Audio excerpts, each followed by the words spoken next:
"Shoe leather," I said, his voice a brick thrown through glass. Chloe bit back the retort, clawing up her throat. Another night, another humiliation. She knew the drill: plaster on a smile, apologize and pray Mr. Peterson didn't dock her pay.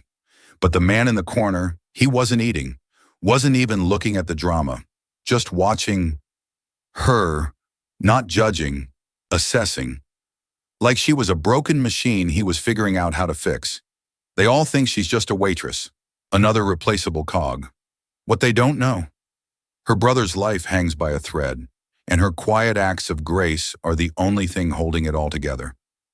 Kindness can be a weapon. They have no idea how her quiet kindness will change everything. Not a clue. "Shoe leather," I said, his voice a brick thrown through glass. Chloe bit back the retort, clawing up her throat. Another night, another humiliation. She knew the drill: plaster on a smile, apologize and pray Mr. Peterson didn't dock her pay. But the man in the corner, he wasn't eating, wasn't even looking at the drama, just watching her, not judging, assessing, like she was a broken machine he was figuring out how to fix. They all think she's just a waitress, another replaceable cog. What they don't know: her brother's life hangs by a thread, and her quiet acts of grace are the only thing holding it all together. Kindness can be a weapon. They have no idea how her quiet kindness will change everything. Not a clue. Chloe Bennett knew every creak and groan of the Starlight Diner, the rumble of the ancient refrigerator, the sigh of the overworked ventilation system, even the insistent drip from the leaky faucet in the men's room. A constant, monotonous rhythm underlying her life. The Starlight Diner wasn't just a job, it was her lifeline, a greasy spoon clinging to life on the I-95 corridor, where the smell of frying onions hung thick in the air, a constant reminder of a dream deferred. At 24, Chloe's aspirations of becoming a graphic designer, of weaving stories with color and line, were now ghostly memories, relegated to a dusty portfolio she rarely opened. The vibrant hues of her dreams had faded to the drab reality of overdue bills and the relentless, gnawing fear for her brother, Leo. Leo, barely 16, was battling a rare and aggressive autoimmune disorder. His life revolved around specialists, endless blood tests, and experimental therapies that cost more than Chloe could fathom. Basic insurance barely scratched the surface, so she clawed her way through double shifts, holidays, and the endless requests of hungover coworkers. The ache in her feet was a constant, a dull throb that echoed the heavier ache in her heart. Tonight was a typical Tuesday, bleak, rainy, and filled with the weary sighs of disgruntled travelers. Mr. Peterson, her perpetually sour manager, patrolled the floor like a hawk, his gaze fixed on Chloe's every move. "Bennett, table 6 needs coffee." "Bennett, that burger's been under the lamp too long." "Bennett, smile, you look like someone died." Maybe someone will soon, she thought, forcing a smile as she approached a table of truckers. She moved with practiced efficiency, a well-oiled machine dispensing coffee, taking orders, wiping spills. Years of experience had honed her instincts, turning her into a quiet observer of the diner's human drama. She noticed the elderly woman meticulously folding her napkin, a subtle sign of loneliness. She saw the young couple arguing in hushed tones, their faces tight with unspoken resentments. And then there was the man in the corner booth. He'd been there for hours, nursing a single cup of black coffee. He wasn't a trucker, a tourist, or a local looking for a cheap meal. He wore a dark gray Henley shirt and jeans, simple but impeccably tailored, the fabric whispering of wealth that seemed incongruous with the diner's surroundings. He wasn't reading or scrolling through his phone. He simply watched, his gaze intense and unnervingly focused. His eyes, dark and piercing, seemed to absorb the entire room, dissecting every detail. He was in his late 30s, maybe early 40s, with subtle lines around his eyes that spoke of a life lived intensely. There was a stillness about him, an aura of quiet power that made Chloe uneasy.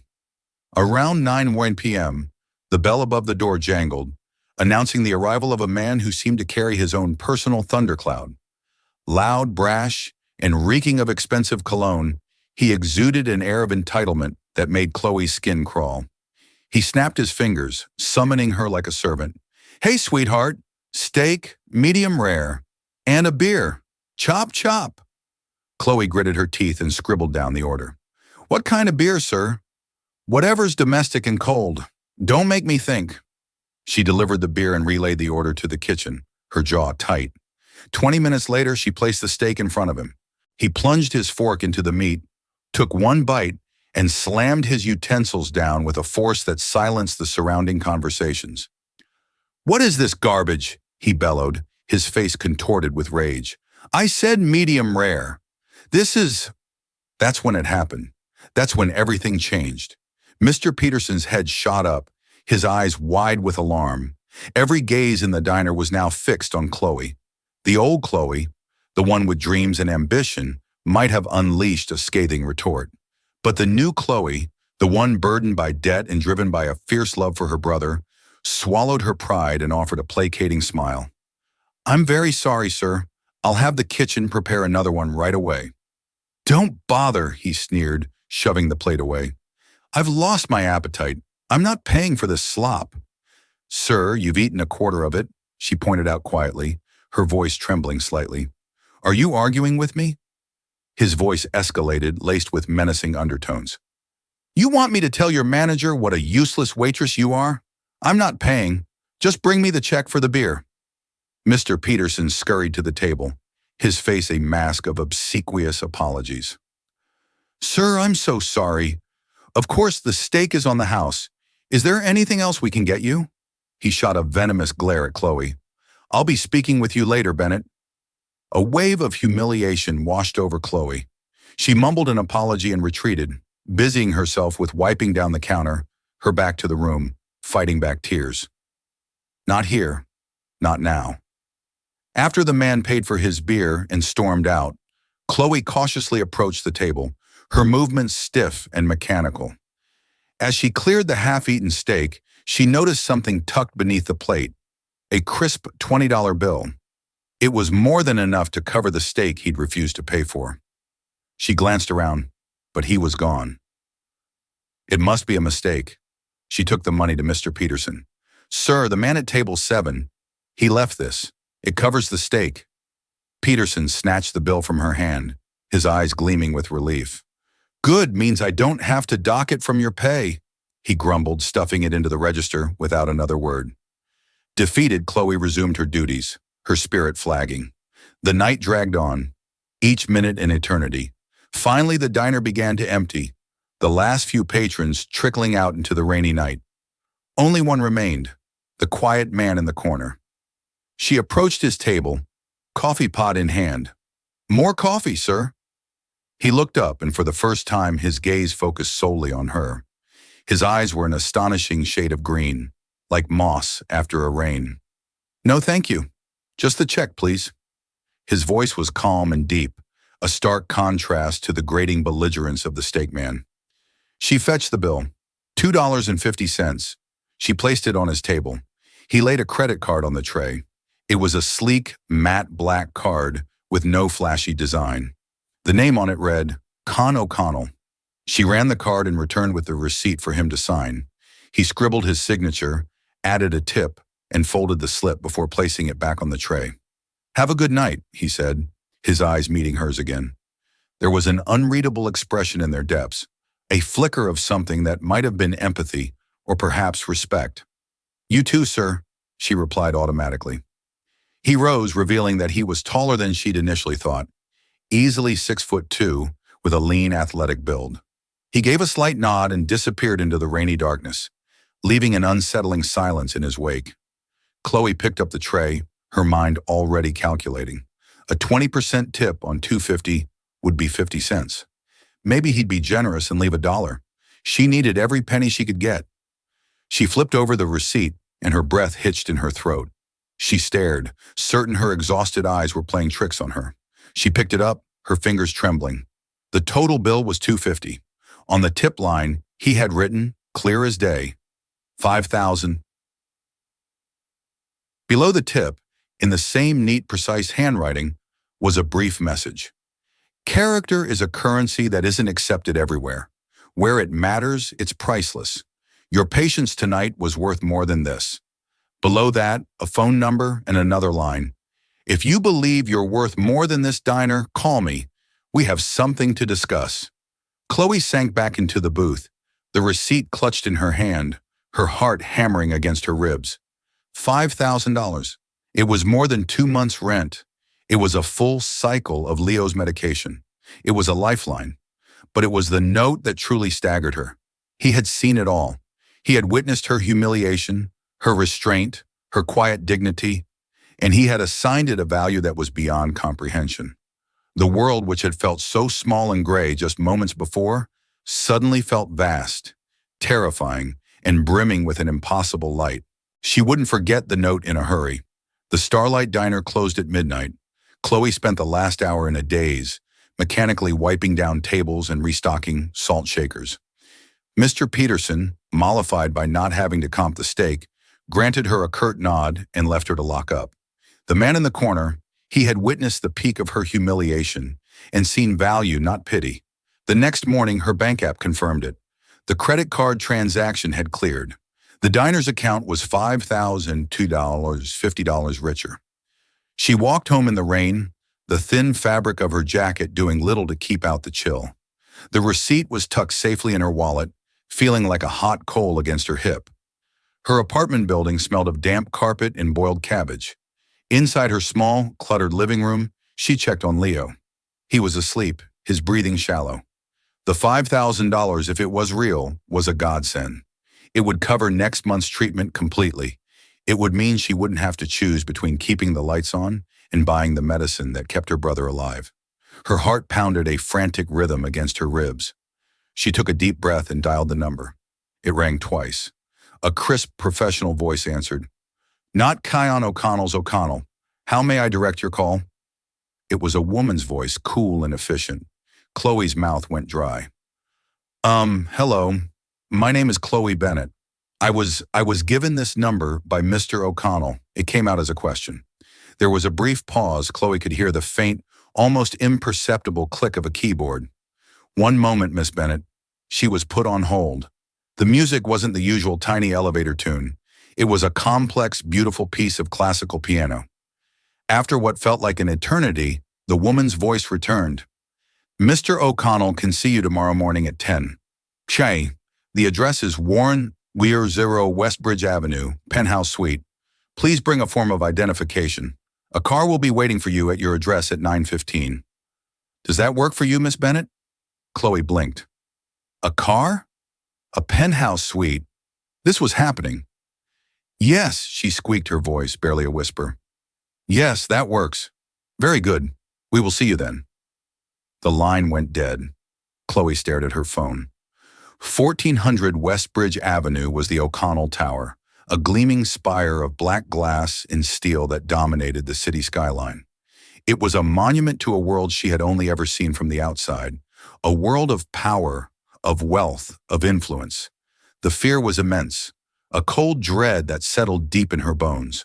But beneath the fear, a tiny, fragile spark of something else ignited. Hope. The next morning, Chloe woke up before her alarm. She spent an hour agonizing over what to wear. Everything she owned seemed to scream, struggling waitress. Her jeans were faded. Her blouses were from thrift stores. Her one good dress was for weddings and funerals. She finally settled on a pair of simple black trousers, a plain white blouse that was thankfully not see-through, and a gray cardigan to hide the frayed cuffs. She pulled her hair back into a sleek, low ponytail, trying to look professional and invisible at the same time. At exactly 9:15 a.m., a silent black sedan pulled up in front of her rundown apartment building. The car was so clean and polished it seemed to repel the grime of the neighborhood. A driver in a crisp suit got out and opened the back door for her. "Bennett?" "Yes," she mumbled, sliding onto the plush leather seat. The interior of the car smelled of wealth, a subtle, clean scent that was the polar opposite of her daily life. The drive was silent and smooth. As they drew closer to the city center, the O'Connell Tower loomed larger, a shard of obsidian piercing the sky. Chloe felt like a peasant being summoned to the king's castle. They bypassed the main entrance, pulling into a private underground garage. The driver escorted her to a private elevator. He used a key card and the elevator shot upwards with a silent, gut-wrenching velocity. There were no buttons for other floors. It was a direct flight to the top. The doors opened not into a lobby, but directly into the penthouse suite. And it wasn't an office. It was a sprawling, minimalist space that seemed to be floating in the clouds. The walls were almost entirely glass, offering a staggering 360-degree view of the city below. Chloe could see the highway, a ribbon of concrete, where the Starlight Diner sat like a forgotten toy. The furniture was sparse and elegant, low-slung sofas, a single abstract sculpture, and shelves filled with books, not awards. The air was cool and still. A woman with a severe haircut and an impeccably tailored suit approached her. She was the one from the phone. "Ms. Bennett, I'm Genevieve Ashford, Mr. O'Connell's Chief Operating Officer. He will be with you shortly. Can I get you some water coffee?" Her tone was polite, but her eyes were cold and appraising, sweeping over Chloe's outfit in a way that made her feel like a specimen under a microscope. "Water would be fine, thank you," Chloe said, her voice small. Genevieve Ashford nodded curtly and retreated. Chloe stood awkwardly in the center of the vast room, terrified to touch anything. This single room was larger than her entire apartment. The view was a panorama of power, and from this height all the struggles and noise of the street below were rendered insignificant and silent. It was the world as seen by a god, not a man. "It's a bit much, isn't it?" The voice came from her right. Keen O'Connell emerged from a doorway she hadn't noticed, which presumably led to the actual offices. He was dressed in a simple dark gray suit that fit him perfectly. He looked more powerful here, more at home, but his eyes held the same quiet intensity. She remembered the view. "I mean," he clarified, walking towards her, "sometimes I think it's a dangerous thing. Puts too much distance between you and the world." He gestured for her to sit on one of the sofas. She perched on the edge, her back ramrod straight. He sat opposite her, not behind a desk, but in a matching armchair, creating an atmosphere that was more conversation than interrogation. "Ms. Bennett, Chloe, thank you for coming," he began. "I imagine you have a lot of questions." "A few," she understated, her hands clenched in her lap. The tip?" "I don't understand." "It wasn't a tip," he said simply. "It was a down payment, an investment. I spent 2 hours in that diner. I do it once a year on the anniversary of my parents' first date. They met there. It's a way to stay connected to where I started. Most of the time, it's a depressing experience. I watch people treat the staff like they're invisible, like they're not human. I watch the staff become hardened and cynical in response. It's an ecosystem of casual cruelty." He leaned forward slightly, his green eyes fixed on her. "But I didn't see that in you. I saw the rudest customer I've witnessed in years treat you like dirt. I saw your manager throw you under the bus, and you handled it with a quiet, steely dignity that most people in my boardroom lack. You took a moment, you composed yourself, and you got back to work. You didn't let his ugliness become your own. That's rare. It's a strength." Chloe was speechless. He was dissecting her character with the precision of a surgeon, and then he continued, "The homeless man who came in just before I left. Frank, he comes in every Tuesday. Your manager was about to throw him out, but you intervened. You gave him that unclaimed slice of pie and a cup of coffee, and you put it on your own tab. I saw you mark it in your notepad." Chloe's face flushed. She'd completely forgotten about that. It was such an automatic gesture, a small act in a long line of them. She never thought anyone would notice. "So, no," Khan said, leaning back. "This isn't about a tip. I don't believe in charity, Chloe. Charity creates dependence. I believe in investment.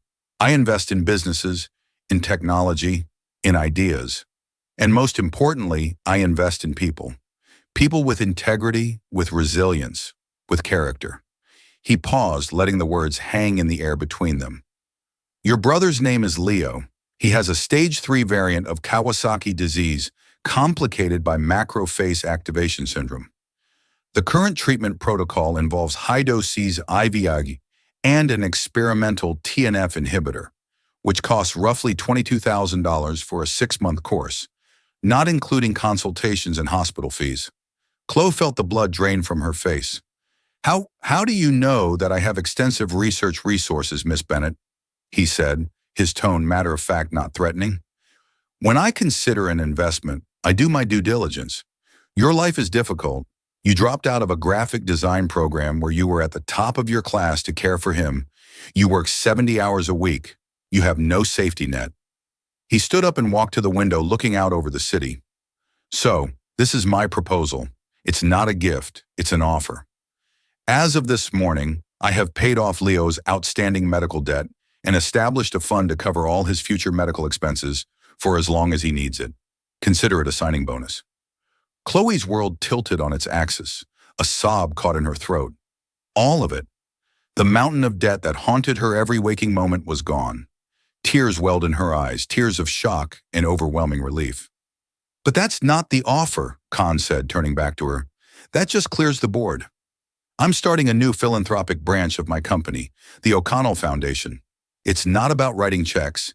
It's about creating tangible on-the-ground support systems for families in crisis, people who fall through the cracks of the system. I need someone to help build it from the ground up. Someone who understands what it's like to be in the cracks. Someone with empathy. I also need someone to create the entire visual identity for the foundation, the logos, the website, the campaign materials. Someone with a talent for graphic design. He looked directly at her. I'm offering you a job, Chloe. Director of Community Outreach and Brand Development for the O'Connell Foundation. The starting salary is $120,000 a year with full benefits. You'll answer directly to me. Your first task will be to use the system. I need someone to help build it from the ground up. Someone who understands what it's like to be in the cracks. Someone with empathy. I also need someone to create the entire visual identity for the foundation, the logos, the website, the campaign materials. Someone with a talent for graphic design. He looked directly at her. I'm offering you a job, Chloe. Director of Community Outreach and Brand Development for the O'Connell Foundation. The starting salary is $120,000 a year with full benefits. You'll answer directly to me. Your first task will be to use your own story anonymously, of course, to design a program that helps people exactly like you. Chloe stared at him, her mind a maelstrom of confusion, disbelief, and a terrifying, soaring hope. From waitress to director in the span of a conversation, it was impossible. It was a dream. Why? She finally whispered, the tears now streaming freely down her cheeks. Why me? You could hire anyone. Ken O'Connell gave a small, sad smile. Because the best people to solve a problem are the ones who have lived it. I can hire 100 red Ivy League graduates with MBAs. They can create spreadsheets and projections. They can't create genuine connection. They don't know what it feels like to choose between medicine and electricity. You do. Your perspective isn't a liability, Chloe. It's your greatest asset. The question is, are you ready to use it? From the corner of her eye, Chloe saw Genevieve Ashford standing in the doorway, her expression a mask of stony disapproval. In that moment, Chloe understood this wasn't just a job offer. It was a test, and she was being thrown into the deep end of a world she didn't understand. A world where some, like the woman in the doorway, would be waiting for her to drown. Accepting Kian Unal's offer was the easiest and most terrifying decision of Chloe's life. The words yes tumbled out of her mouth before she could fully process the seismic shift they would cause. One moment she was drowning. The next she was standing on the shore, gasping with no idea how she got there. The first week was a blur of paperwork and bewildering orientations meetings. She was given a spacious, sterile office on the 48th floor, just 2 below Keen's penthouse. Her window offered a view that was only slightly less magnificent than his. She had a state-of-the-art computer with every design program she had ever dreamed of using, a corporate credit card, and an assistant, a polite, nervous young man named Peter, who seemed terrified of her. The most profound change, however, was quiet and personal. The first night after her meeting with Keon, she went home and told Leo. She explained as best she could that a wealthy benefactor had noticed her at the diner and offered her a job, and as part of the package, all his medical bills were covered forever. Leo, who had grown so accustomed to the quiet anxiety that permeated their lives, simply stared at her. Then, for the first time in years, he broke down and cried, not tears of pain or fear, but of pure, unadulterated relief. Chloe held him, the two of them weeping together on their lumpy sofa. The crushing weight that had defined their existence, finally blessedly gone. That single moment was worth more than any salary or fancy office. But the relief of her personal life stood in stark contrast to the mounting pressure of her professional one. The O'Connell Tower was a world unto itself with its own language, its own customs, and its own unforgiving hierarchy. It was a gilded cage, and Chloe felt like a common sparrow trapped inside with a flock of calculating predatory hawks. The undisputed matriarch of the flock was Genevieve Ashford. From day one, Genevieve made her disdain for Chloe clear. It wasn't overt aggression, but 1,000 subtle cuts. She would forget to include Chloe in crucial email chains. She would schedule vital meetings and accidentally send the invitation to Chloe's old defunct email address from HR. In group settings, she would introduce Chloe with a slight, almost imperceptible emphasis. And this is Chloe Bennett, who is heading up our new foundation. Khan has a personal interest in this project. The implication was clear and venomous. Chloe was a pet project, a charity case, not a colleague. Chloe tried to ignore it, focusing instead on her work. She threw herself into designing the foundation's visual identity. The ideas that had been dormant for so long came flooding back. She sketched logos, designed website mock-ups, and created branding guides. The work was exhilarating.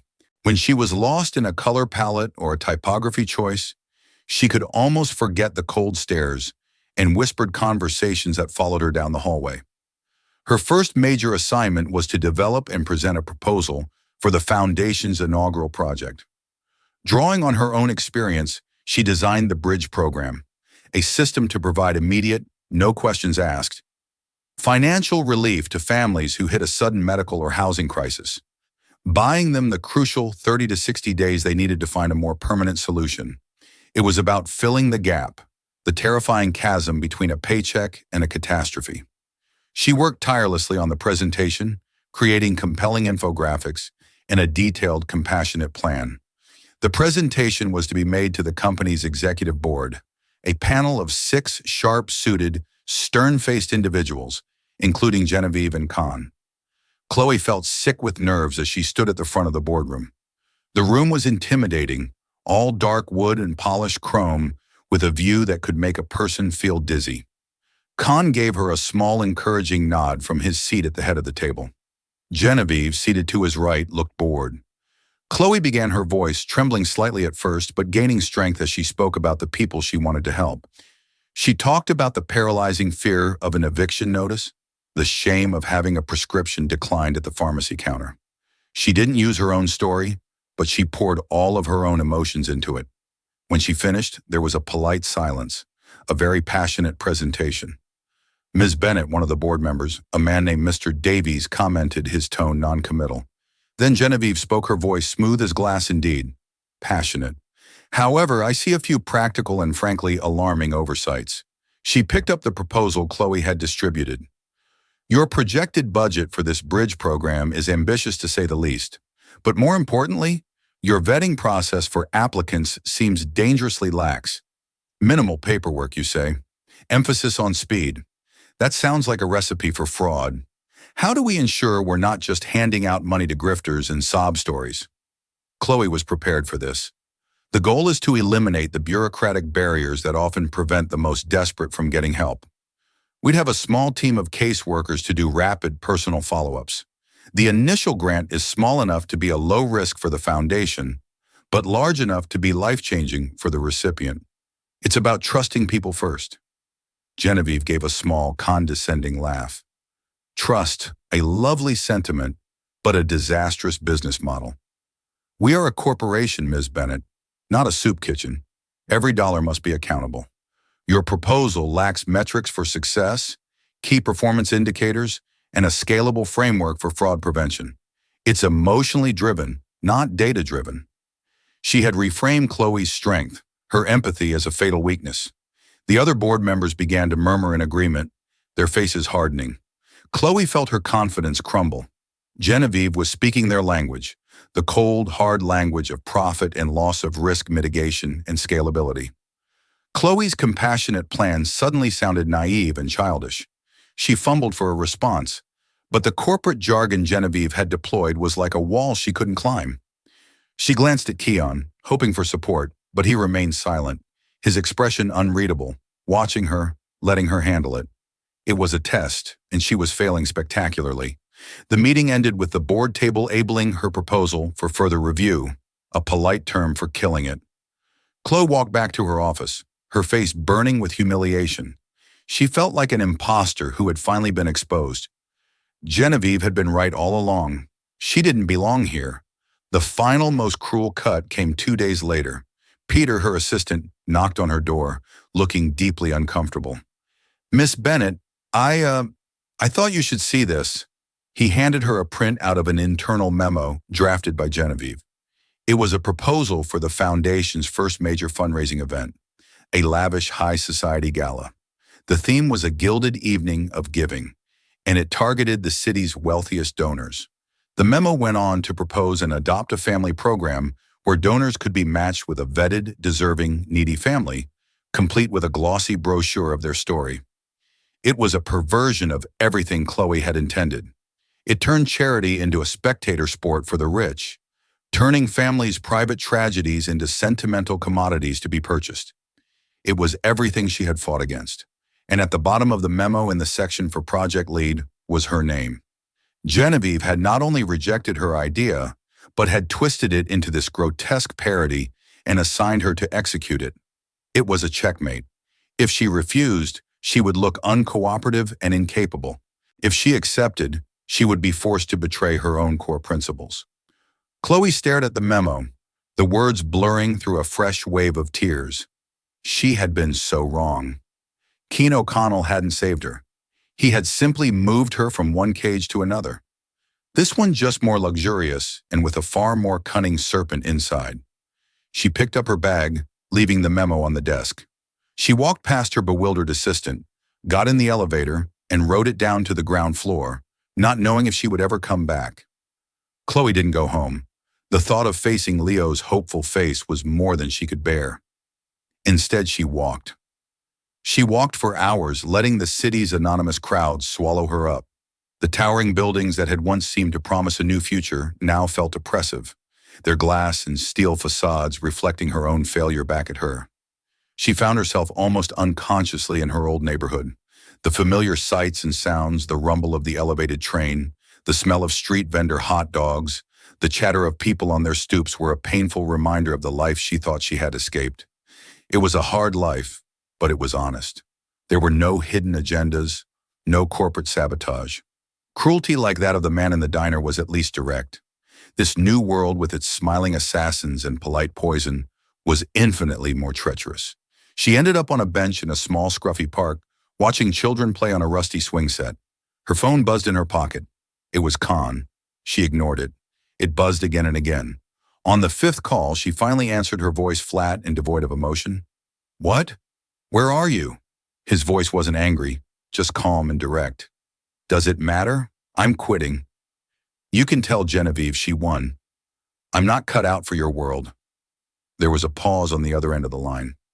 "Stay where you are. I'm coming to find you." Before she could protest, he hung up. A part of her wanted to run, to disappear completely, but exhaustion, both physical and emotional, kept her rooted to the bench. 20 minutes later, the same black sedan she had first ridden in pulled up beside the park. Khan got out of the back seat. He wasn't wearing a suit, but jeans and a dark pullover, looking more like the man from the diner than the billionaire CEO. He walked over and sat on the other end of the bench, leaving a respectful distance between them. He didn't speak for a long time, just sat with her, watching the kids play. The silence was more comforting than any platitude would have been. "I know about Genevieve's memo," he finally said, his voice quiet. "I know what she did in the boardroom. I let it happen." Chloe flinched as if struck. "You let it happen? Why was it all just some sick game to see if the charity case could swim with the sharks?" "No," he said, turning to look at her. His face was serious, all traces of corporate polish gone.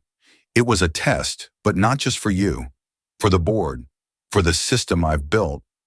I wanted to see if they could recognize genuine value over polished presentation. They failed, and I needed you to see the battle you were truly signing up for. It's not just about helping people, Chloe. It's about fighting the apathy and cynicism of the very systems that are supposed to help. I can't fight that, she whispered, shaking her head. I don't know how. I don't belong in that boardroom. I don't speak that language. You don't have to, he insisted. You just have to speak your own. But you're right. I haven't been entirely honest with you.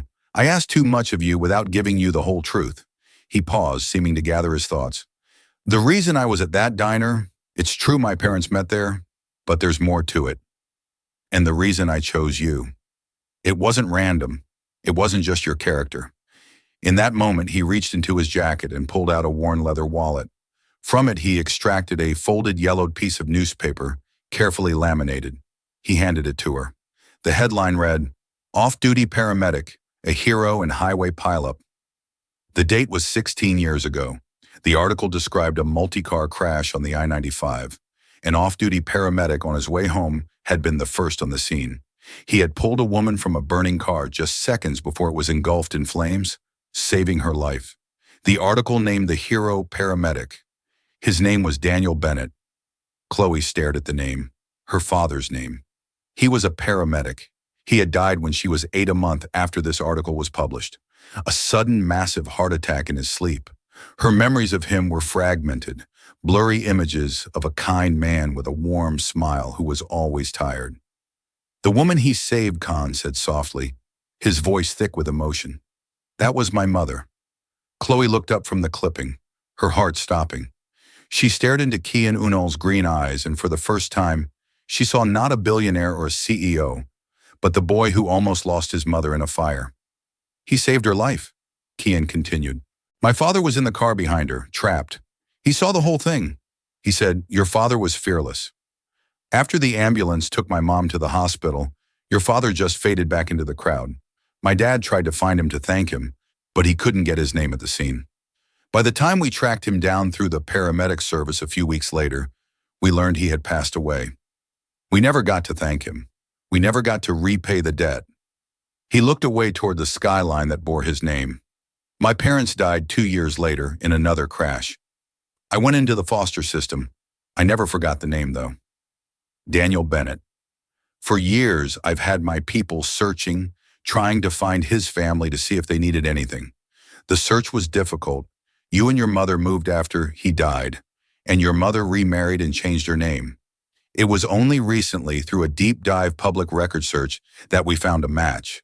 A Chloe Bennett, daughter of the late Daniel Bennett, living in the same city, whose younger brother had a catastrophic medical diagnosis. He turned back to her, his eyes pleading for understanding. When I saw your name, I had to see for myself. I came to the diner to watch you. I thought I would just anonymously pay off your debts and disappear. But then I saw you. I saw him in you. That same quiet strength, that same instinct to help without seeking reward, that dignity.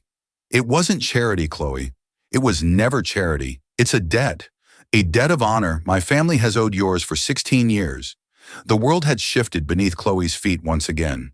The story of her life, a narrative of struggle and bad luck, was suddenly part of a much larger, more intricate tapestry of fate and connection. Her father, a hazy figure from her childhood, was suddenly a hero, his legacy echoing through time to save his children. Kian's unbelievable offer wasn't the whim of a rich man. It was the closing of a circle, the fulfillment of a promise. She wasn't an imposter. She wasn't a pet project. She was her father's daughter. And the strength he had passed down to her was not a liability, but a legacy. The tears that came this time were not of sadness or humiliation, but of a profound, earth-shattering understanding. The fight with Genevieve, with the board, with the whole cynical world, it was no longer just her fight. It was her father's too, and she would not let him down. Chloe returned to the El Canal Tower the next morning, but she was not the same woman who had fled the day before. The knowledge of her father's legacy had forged a new spine of steel within her. She walked past her office and directly into a high-level planning meeting for the fundraising gala, a meeting she hadn't been invited to. Genevieve Ashford stopped mid-sentence as Chloe entered. I believe you're in the wrong room, she said icily. No, I'm exactly where I need to be, Chloe replied, her voice ringing with newfound authority. She turned to the assembled team. The Gilded Evening concept is canceled. It's exploitative and misses the entire point of the foundation. We're not selling pity, we're building bridges. Before Genevieve could protest, Chloe laid out her new vision. The event would be called the Bridge Builders Initiative. Instead of a lavish party, it would be an immersive showcase. She described creating powerful installations, each detailing a real solvable problem. A family needing a car repair, a student needing a laptop. Guests wouldn't just donate. They would use tablets to directly fund a specific need in what she called the market of moments. Genevieve was apoplectic, calling the idea grim, uncomfortable, and doomed to fail. You can't ask millionaires to feel bad, she argued to Khan. It's fundraising 101. Khan simply looked at Chloe, saw the fire in her eyes, and overruled Genevieve. Let her work, he commanded. It was a colossal gamble, and Chloe's future rested on the outcome. The night of the event, the atmosphere was tense. Wealthy donors arrived in bespoke suits and couture gowns, looking confused by the raw industrial space and the stark museum-like exhibits. For a moment, Chloe's stomach churned as they milled about awkwardly. Genevieve stood in a corner, a smug "I told you so" look on her face. Then the first domino fell. An elderly woman draped in diamonds stood before an installation about a veteran who couldn't afford a prosthetic limb. After listening to his story, she quietly tapped her tablet. A large screen on the wall, previously dark, lit up. A hero's mobility funded. A gasp went through the room. A tech mogul then funded a year's worth of specialized baby formula for a low-income family. Another screen lit up. Soon it became a cascade. The quiet competition wasn't about ego, but about impact. The room transformed from a party into a mission control center for kindness. The night was capped by a raw, heartfelt speech from a local food bank director whose honest words cut through any remaining pretense. By the end of the evening, they hadn't just met their fundraising goal, they had tripled it. More importantly, real connections were made between the city's elite and its frontline community leaders. The next morning, Genevieve Ashford's resignation was on Khan's desk. As Chloe looked out over the city from her office, Keon came to stand beside her. You didn't just throw a party. Chloe, he said, his voice filled with a respect she had never heard before. You showed them how to be architects of change. Your father saved one life with his hands. You honored him tonight by showing hundreds of people how to save lives with their hearts. 2 years later, Chloe Bennett was no longer an imposter in a gilded cage. She was its architect. As executive director, she had grown the Occidental Foundation into a formidable force for good, its Bridge Builders Initiative, a celebrated model of effective philanthropy. She moved through the world with a quiet confidence, her past struggles not a source of shame, but the bedrock of her strength. Her brother Leo, now in remission, was in his first year of PMED. His future a bright horizon. Her partnership with Keon was one of deep mutual respect, the debt between their families long repaid and replaced by a shared mission. One rainy Tuesday driving home, an old instinct led her back to the I-95 corridor and the familiar buzzing sign of the Starlight Diner. The place was timeless, steeped in the same scent of fried onions and stale coffee. She took a booth and watched a young waitress, no older than 20, move through the evening rush. In the girl's tired eyes and forced smile, Chloe saw a painful reflection of herself, a ghost from a life that felt a world away. When Chloe paid for her coffee, she left a $500 tip on the small bill. It was enough to be a lifeline, but not so much as to be a fantasy. Beneath the amount, she didn't leave a phone number or a promise of rescue. She simply wrote, I see how hard you're working. Your strength is worth more than you know. Don't ever let anyone make you feel small. She left without seeing the waitress's reaction. As Chloe drove away, leaving the diner's light behind, she understood the truth of her journey. Can O'Connell hadn't saved her. He had given her a door and the key. It was her own courage that had turned it, her own vision that built the new world on the other side. Her life had been changed forever, not by a billionaire's gift, but by the profound power of being seen and the realization that her true purpose was to hold that door open for others. The story of Chloe Bennett is a powerful reminder that our true worth isn't measured by our job title or our bank account, but by the quiet integrity we show when no one is watching. It's a testament to the idea that a single act of kindness, a moment of recognition, can echo through generations and change the entire course of a life. Chloe wasn't just saved from poverty, she was empowered to become a savior for others, proving that the deepest struggles often forge the strongest leaders. Her journey from a hopeless waitress to a beacon of hope shows us that there are Keon O'Connells in the world. People who see value where others see nothing. But more importantly, it shows us there are countless Chloes filled with untapped potential, waiting for their chance to shine. If this story moved you, please hit that like button to let us know. Share it with someone who might need a reminder that their character matters. And don't forget to subscribe and turn on notifications so you don't miss our next story about the incredible hidden connections that shape our cloud.